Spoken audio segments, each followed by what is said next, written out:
Well, hello again, my friends, and welcome once more to the Invisible College. My name's Adrian Gilbert, but I guess you probably know that already because you're on this channel. Um, but, I feel I wanted to talk to you today about the general purpose of what I'm trying to do with this Invisible College, why I've set it up, what it's all about, and why this could be of not just interest, but vital interest for you. Now, I want to put this into context. I've been on this path for over 50 years. I guess it really started for me in a big way when I was 20 years old and I had a transcendental experience, first of those. And it opened my eyes to the situation that we are in this world, where there's this divergence between, I suppose, what you would call religion. But I don't really like that word too much because it's got too many connotations. So I prefer the word self-development and culture. And culture, part of culture is science, obviously. But it's also the arts, it's the philosophy, it's the pattern of the society, it's the civilization. And we live in a certain kind of civilization. We've grown up with it, so we take it for granted, almost like the air we breathe and the water we drink. It's just there, it's just how things are. We take it for granted that you go to school and you're taught things at school. Yeah, of course you need to be. You need to learn the arts and skills of the world that you're going to be in so you can get a job as well as everything else. And you come out of college or school or whatever and you get a job.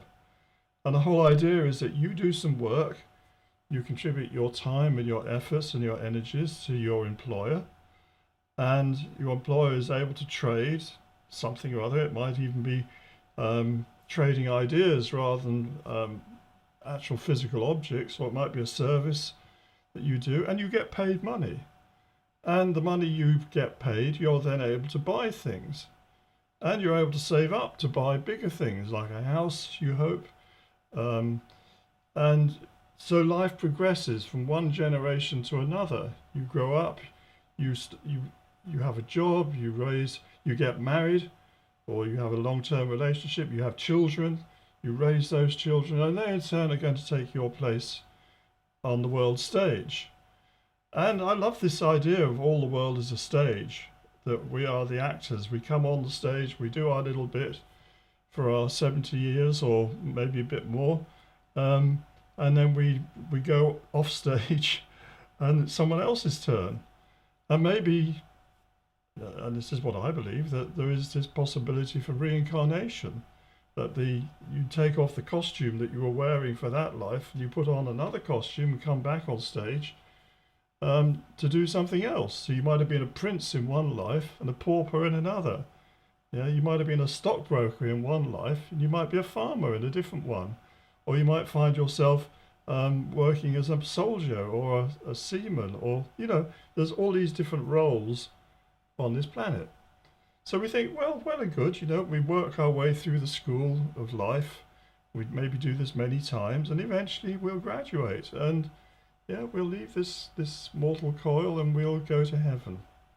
That's the optimistic view. But I want to tell you of another view, which I've come to understand is for real. And you look around you at the sky at night, and you see all those stars. And maybe if it's a clear sky and you're there at the right time, you see this great spread of the Milky Way. All that great sea of light, those are all individual stars, and we're looking at it edge on because it's a kind of flattened disk. We know this from looking at other galaxies in the universe. We look at it and we are somewhere like, I think, around about 2/3 out of the way, out from the center.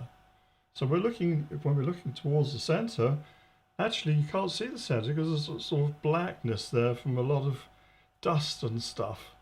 But we look at this sky and it's full of stars. And we think, what the heck, what a waste. What a waste, this creation is. All these stars, Big Bang happened, boom, yeah, and they all go out, and only this one's got life on it. And you're taught in school, well, life came about because some molecules got together and something happened and they started organizing themselves and they turned into the first organism. And the first organism, it split in two, and then survival of the fittest, and it grew bigger and other things happened and it turns into a frog. And then the frog climbs out of the water and becomes a mammal, the first mammal, or maybe a dinosaur, we can't remember. And then the dinosaurs die out, and then there's first primitive man and with an axe, only a Stone Age axe, and then he's making Stonehenge, and then he gets replaced by people with Bronze Age axes, and they make things, and then we get into the Iron Age, and the Romans come, and then kind of there's a bit of a Dark Age, but then our civilization takes off. And peace and love and wonder, we have this civilization that start off with dirty things like steam engines, but better than slave power, isn't it? And then we get better than steam engines, and we have electricity, and we windmills and turbines, and we're moving into a bright new age of renewable resources. Sun's going to shine. Yeah, we won't be polluting the atmosphere. We're going to protect the animals. We're all going to be vegan, of course. And it's going to be wonderful. It's going to be paradise on earth. Well, I have to tell you that this is a completely wrong understanding of our situation on this planet. And first of all, we need to understand that this is a fallen planet. That there's many planets in this universe. Millions, billions of them. Billions of them which have people on them, for sure. Maybe they don't look exactly like us, but there will be some that do. And we live in a universe, a created universe, where it was intended that there should be planets with people on. And the planets themselves, they're not just lumps of rock. They are intelligent beings too. And so is the sun. So is the solar system. There are whole levels of intelligences in this universe. We're not the only ones. But we live on a particular planet, and it's a fallen planet. And I'm going to read you out a couple of things from Hermetica. For those of you who don't know, I published this book in 1992. And I mean, it's a standard text. Probably know the story how the texts of this book were in Constantinople at the time of the Turkish takeover in 1453.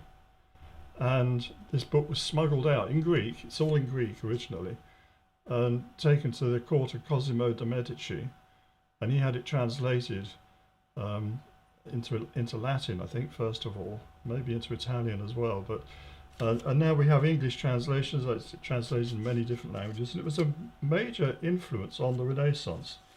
But leaving that aside, I found it a great inspiration, and so I'm going to read out a few pieces in this to you, which I think kind of illuminate, in a way, our situation. And then I'm going to talk about what I see this school as doing that I've set up. So let's start off with this one here first. And this is in one of the documents called Asclepius.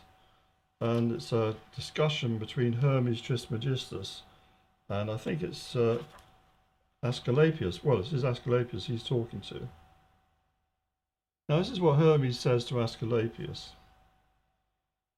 Now, there are not many pious men in the world. Nay, there are so few that they could easily be numbered. For men lack wisdom and knowledge of all truth, and hence it is that in the many vice persists. For if a man understands the design of God, by which all things are ordained, he will despise all material things, and his vices will be healed. But when folly and ignorance continue, all the vices grow in strength, and lacerate the soul with incurable sores, and infected and corrupted by the poison, the soul breaks out in tumours, so to speak, save in the case of those whose souls are cured by the sovereign remedy of knowledge and intelligence. So it's recognised even then, that we're in a problem. We have problems. We're in trouble. And this book was written originally, I think, about the 1st, 2nd century AD, but it harks back to much earlier traditions from ancient Egypt. And I'm very interested in ancient Egypt because I think there are certain secrets preserved there which we need to know in our time if we're to get through this difficult period that we find ourselves in. And I'm going to read you another piece here, which is an extract from another book in this book called the Kore Kosmou, which means the Virgin of the World. And this is a discourse between Isis and Horus. Now you've got to think of this as being kind of like a play, and certain characters are given certain words. I don't believe that this was actually what Isis was saying to Horus, but the guy who was writing this was using this just the same way that you find with Plato. He puts words into the mouth of Solon, or maybe one of his pupils like Timaeus, one of the others, Phaedra, or whatever. And that way he's able to translate or transmit his philosophy that he wants to be heard. And he's been talking here about how the men who've been put on earth have corrupted the place, and they cause mischief and bloodshed, and it's corrupted the elements, and the elements themselves have cried out to heaven. And this is what earth has to say, calling out to God about the situation that she finds herself in. Next, earth stood forth in bitter grief, and when she was given leave to plead, my glorious son, this is Isis' son Horus, that's her glorious son, she thus began, O King and Father, President of the overarching spheres of heaven, and Governor of us, the elements, that stand before thee, us out of whom all the things get their beginning, and into whom they are resolved again when they cease to be, and reach their end, paying a debt that must be paid, thou didst make earth more highly honoured than the other elements, that's the other elements being fire, air, and water, that stand before thee. Sorry, I read that bit. Thou didst make earth more highly honoured than the other elements, for it is I that, as thou hast commanded, both bring forth all things and receive them back into me. But now I am dishonoured. Trouble has risen up against me from mankind. Having naught to fear, they commit all manner of crimes. Slaughtered by every sort of cruel device, men fall dead on my plains. O Lord, and I am soaked through and through with the juices of rotting corpses. Henceforward, Lord, since I am forced to contain beings unworthy of me, I wish to contain, together with all the things which I bring forth, God also. How long shall thy terrestrial world, peopled with mortals, have no God? Bestow upon earth, if not thy very self, that I ask not, for I could not endure to contain thee, yet at least some holy efflux from thee. And efflux means pouring out, and she's actually referring to God's seed to come to her in the form of Osiris. Thus spoke the elements, and God filled the universe with the sound of his holy voice, and said, Go your ways, my holy children, that are worthy of your great Father. Make no attempt to violate my laws, and leave not my universe bereft of your services. Another shall now come down to dwell among you, an efflux of my being, who shall keep holy watch on men's deeds. He shall be judge of the living, a judge that none can deceive, a terrible king of the dead, and every man shall meet with such retribution as his deeds deserve. Thereon the elements ceased from their entreating, and kept silence, and at their master's bidding each of them continued to wield the powers committed to him. That's the fire, earth, air, and water. Thereupon Horus said, Tell me then, mother, how did earth attain to the happy lot of receiving the efflux of God? And Isis answered, Mighty Horus, do not ask me to describe to you the origin of the stock whence you are sprung, for it is not permitted to inquire into the birth of gods. This only I may tell you, that God, who rules alone, the fabricator of the universe, bestowed on the earth for a little time your great father Osiris, and the great goddess Isis, that they might give the world the help it so much needed. It was they that filled human life with that which is divine, and thereby put a stop to the savagery of mutual slaughter. It was they that established upon earth rites of worship which correspond exactly to the holy powers in heaven, as above so below. It was they that consecrated temples and instituted sacrifices to the gods that were their ancestors, and gave to mortal men the boon of food and shelter. It was they that introduced into men's life the mighty God, the oath God, to be the founder of pledges and good faith, whereby they filled the world with law-abidingness and justice. It was they that, noting how corpses decay, taught men the fitting way to swathe the bodies of those who had ceased to live. They sought to discover the cause of death, and they found out that the life breath, which has entered from without into men's bodily frames, is apt to return to the place from which it came. And, if a man runs short of it, he swoons, but if he runs entirely out of it, he dies.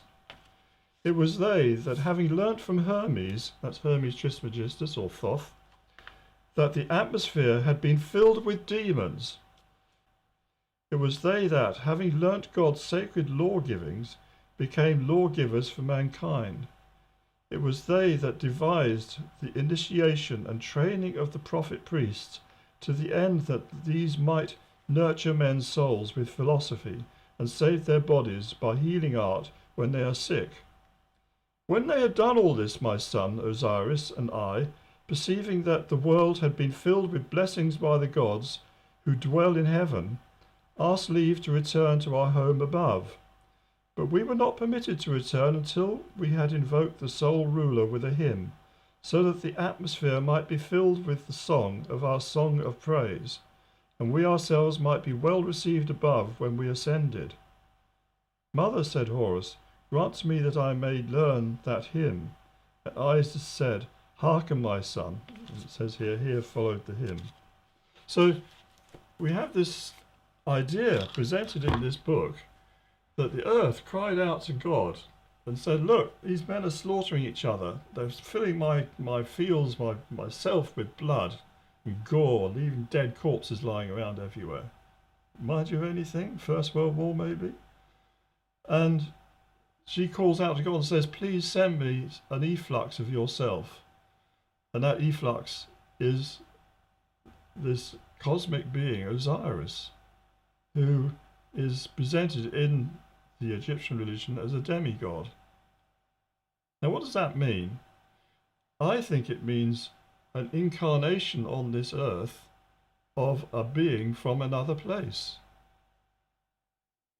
And what does that remind you of? Well, I tell you what it reminds me of. It reminds me of Jesus.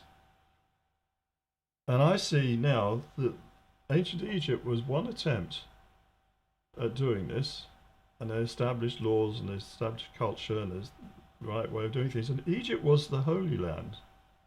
Make no doubt about that. If you go to Egypt now, it's full of temples and holiness. Yes, they have funny-headed gods, but that mostly those funny heads are just to tell you who this person is. And what they call gods, we would probably call saints or angels in the Christian tradition. We are very unfortunate. We just have this one word, God, that we use over and over and over for the creator of everything and for these individuals who are really more like perhaps extraterrestrials would be a good way to describe them, who came here to establish culture and civilization. So we then are in a situation where it didn't work. Didn't work. And the reason it didn't work is, as I said, this is a fallen planet. And there are demons. There is the devil here that tempted mankind in the beginning. You have this in Genesis with the whole eating the apple business. That's a symbol, by the way, for the planet Earth. And it has to be done again. So they set up the whole thing with Abraham and the Jewish tradition and Israel, and eventually coming down to the Messiah, Jesus Christ. Also an efflux of God. So this is, if you like, a second mission. They've learned from the first one. Doing it again. And this time it's going to happen. It's going to work for real. And he is already back here in spirit. I've met him. Sorry to, you think I'm completely nuts there, don't you? But this is happening. And we need to prepare ourselves for this, because we are coming to the time of tribulation. Well, we're in the time of tribulation. We're coming to the time of judgment on all souls on this planet. We're going to come through a really difficult time. Probably most of us aren't going to come through it alive, but we are still souls. We won't die. Your physical body dies, but you don't. And you need to be in the right space for when all this is going to happen. So my role, and the reason I've set up this college, and I'm cutting to the chase here, is that using the internet, which goes over the whole world, I want to train people, and I want to show you the arguments that you can use. I want to show you the truth as revealed, because I've followed this path for 50 years and I've searched for the truth and I've found a lot of it. I won't say I've found everything. I'm not that proud. Yeah, I'm only a man, same as any other man. But I am in possession of certain knowledge, and I want to share it with you to prepare you for this time. And mostly I'm going to do that through the college itself. And we already have a number of people who've joined, and I want more. I want hundreds, I want thousands to join the college. And you can do that by going to the Patreon link. And yes, it's going to cost you. It costs you £5 a month to be a member. And I don't think that's a lot to ask for what you're being given here, which is amazing. I mean, it cost me a hell of a lot more than this to get what I've found. Just in books I bought, but traveling and going to all sorts of things. Yeah, I won't go into it, but it's not a lot to ask of you, but you'll be supporting the college and helping its work by doing that. And at higher levels, higher tiers of membership as well for those who can afford it. Now, this is very important, and I believe that there are a number of people on this planet, I'm only one of them, who are working to prepare the way for the return of Jesus Christ. And you need to know why that's important and what the truth is. And the truth is very, very simple. That we humans have become disconnected from the universal internet, you call it, of God's mind. We're disconnected. That's what the biting the apple did. It disconnected us. It turned us from being connected, to the internet. I have a laptop here. I could connect that to the internet. Yeah, and then it becomes a window into, amazing knowledge and wisdom and everything you could possibly want to know. Take the plug out, or switch off the Wi-Fi, and it becomes just a little computer with its own memory, its own drives, its own data that's been recorded on it. And that's our situation, yeah? We have our little computer in our head, we've learned maybe one or more languages, we've maybe done some university education in science or arts or whatever, we've got certain skills. We go about life as a laptop. What this work is about is how do you get plugged back in? And that's what the whole Christian message is all about. But I understand that it's too simple, it's too simple. It must be more complex than that. And so I have to show you the complex to enable you to accept the simple. And that's what we're going to be doing in the college. And we're going to go through, we're going to do stuff about Egypt, we're going to do stuff about Mesopotamia, we're going to do stuff about Mexico, Britain, Israel. We're going to do a whole load of stuff, and we're going to go into the most modern science, which is the electric universe theory, which most of you have never even heard of. We're going to go through all sorts of different areas as we probe further and we wake ourselves up to the reality of life, that we have been deceived. And we've been deceived politically, we've been deceived economically, we've been deceived culturally, we've been deceived scientifically, whole areas to put us into a situation where we are slaves and we have to wake up. Just like Neo in the Matrix, we've got to get those things pulled out of us, and we've got to wake up to our reality as souls in this universe, not just this planet, but this universe, and prepare ourselves for a greater experience than we could possibly imagine. So please come along with us on the college, the Invisible College, and you can be, if you can't afford £5 a month, you can be an associate, which will put you on the mailing list, and I'll stay in touch with you. Even if Google or YouTube throws us off, we will still stay in touch. And you can do that by sending an email to admin.invisiblecollege@protonmail.com. Yeah, that's our email address. I haven't set the website up yet. I'm trying to. I've got too much else to do. But I'm going to be carrying on giving lectures on YouTube. I'm going to carry on with the series I've been doing on the Book of Revelation, the Apocalypse, because that is my gift to the world. But mostly I'm going to focus more and more on the people who have had the guts and the willingness to join the college itself and to roll their sleeves up and say, yeah, we're going to be a part of this, we're going to do the work. Right? So if you want to be a part of that, come and join us. Otherwise, become an associate, or if that's too much, you can still watch what videos I put on YouTube. So thank you very much for your time and your patience, and I look forward to talking to you again. Goodbye.